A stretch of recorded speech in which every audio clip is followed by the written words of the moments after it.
Hi everybody, welcome to Marilyn's Cafe Society webcast. Today is Tuesday, March 15th, 2011.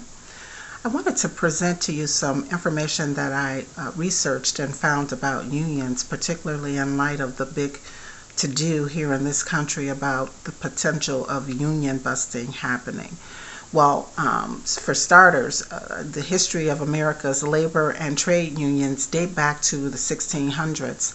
And these early unions of carpenters, cabinet makers, and cobblers were housed along the East Coast and in an area that was considered colonial America.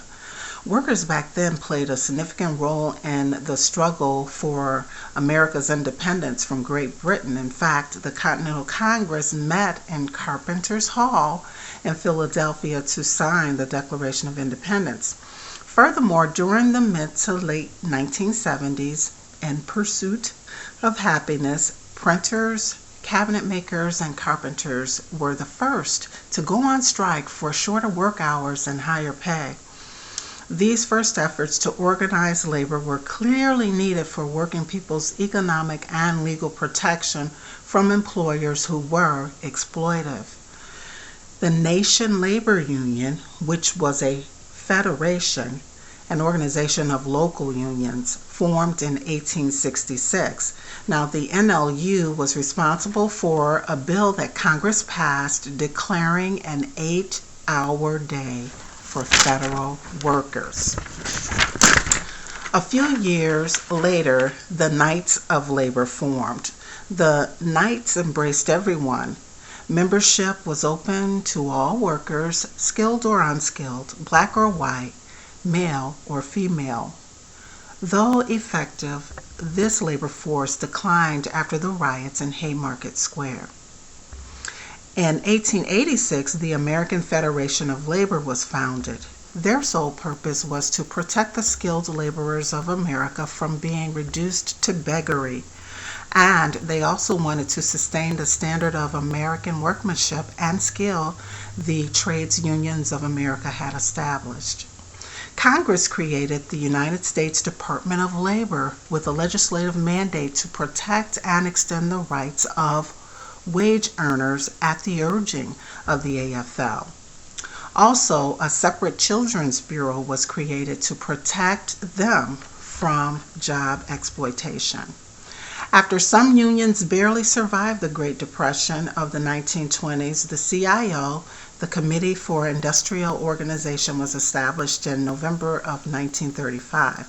Now, the CIO consisted of about a dozen leaders of AFL unions, and their purpose was to carry on the effort for industrial unions. These unions represented entire industries regardless of skill, and even protected unskilled workers. By December of 1955, the AFL-CIO became one body, and this merger placed a new priority on organizing workers in areas, industries, and plants where no effective system of labor representation existed. The AFL-CIO is still very powerful today. However, in recent years, American union membership in the private sector has fallen, and now public workers' unions are clearly under attack. It seems that along with employers, both major political parties and governments at all levels have now turned against the last American union standing, the public employee unions. Many public workers have already suffered severe cuts and have agreed to many concessions. In fact, as a result of major budget cuts and cost-saving measures, American citizens have witnessed in the past 5 years or more a drastic reduction in public or government jobs and services. Lately, teachers, janitors, clerks, plumbers, steel workers, Teamsters, and many more have stood together to encourage union leaders and politicians to do better.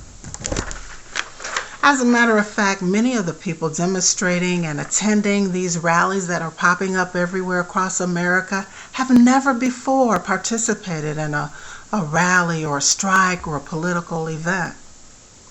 Could we be witnessing signs of the birth of a real labor movement here, where public sector unions join forces with private sector unions, manual labor and intellectual labor working together for a common cause? If this is indeed the case, then Governor Scott Walker and those who have and will follow him may have bitten off a bit more than they can chew. Thank you for tuning in to Marilyn's Cafe Society webcast. We'll be back later in the week with a second webcast that's more entertainment related.